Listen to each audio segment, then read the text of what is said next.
केजरीवाल जी, आप कितना झूठ बोलोगे? ऑक्सीजन पे झूठ बोल बोल के दिल्ली की जनता को इतना परेशान कर दिया कि दिल्ली की जनता कोरोना से कम, ऑक्सीजन की कमी से ज्यादा डर गई। मैंने अपने कई चैनलों पर डिबेट में भी यह बात कही, अपने आर्टिकल्स पे भी मैंने कहा, और 6 मई के मेरे आर्टिकल्स पे मैंने ये बात बताई कि केजरीवाल जी दिल्ली की जनता में झूठ बोल रहे हैं। आज से 3 दिन पहले जब सुप्रीम कोर्ट की ऑडिट रिपोर्ट आई और उसमें भी यह बताया गया कि 415 मैट्रिक टन, जो मैंने 6 मई के अपने आर्टिकल में बताया था कि दिल्ली की ये रिक्वायरमेंट है, सुप्रीम कोर्ट की ऑडिट कमेटी ने भी एक एक हॉस्पिटल में जाकर पीक आवर्स में क्या रिक्वायरमेंट थी जब निकाली और उसको जोड़ा तो 415 मैट्रिक टन ही आई।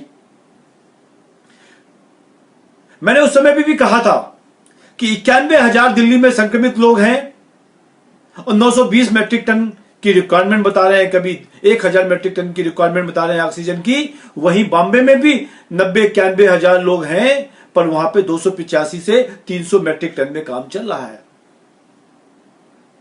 लोगों ने सुना नहीं? केजरीवाल जी को कई बार कहा कि आप इस तरीके के मौत का खेल मत खेलो, मैंने मौत का सौदागर भी कहा उनको, परंतु उनको तो अपनी दिल्ली की जो अव्यवस्था थी, स्वास्थ्य की जो घटिया स्थिति थी, वो लोगों को ना पता चले और इन सब का ठीकरा केंद्र सरकार के सर पे फोड़ने के लिए उन्होंने ये सब नाटक किया। हुआ क्या? दिल्ली की जनता परेशान हो गई। घर से लोग ऑक्सीजन की खोज में निकल गए, कोई सिलेंडर लेने जा रहा था तो कोई रिफिल करने जा रहा था। एक अफरा तफरी की स्थिति पैदा हुई और ऐसी स्थिति में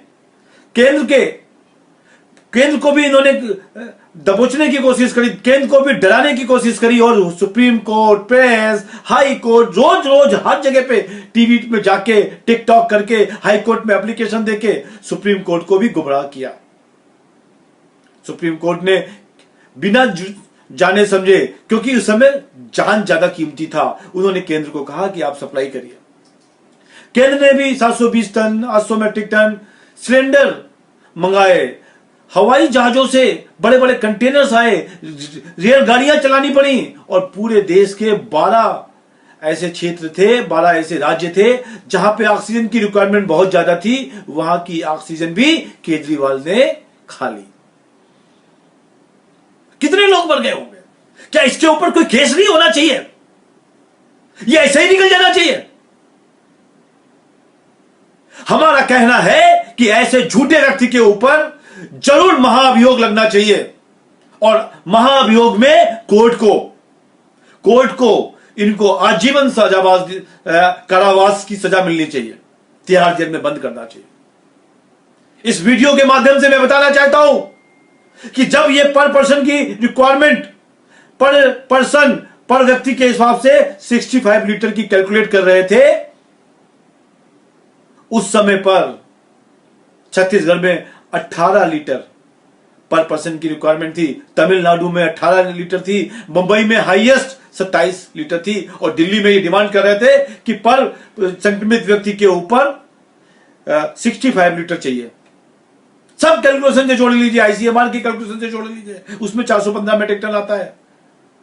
नॉन आईसीयू बेड पे 50% लोगों को ऑक्सीजन की रिक्वायरमेंट थी, 10 लीटर पर पर्सन के हिसाब से जोड़ा जाए और आईसीयू बेड के ऊपर यदि ऑक्सीजन की रिक्वायरमेंट निकाली जाए तो 24 लीटर पर पर्सन के हिसाब से निकाला जाए पर मिनट में, तो टोटल रिक्वायरमेंट 415 मैंने कैलकुलेट करके बताई थी।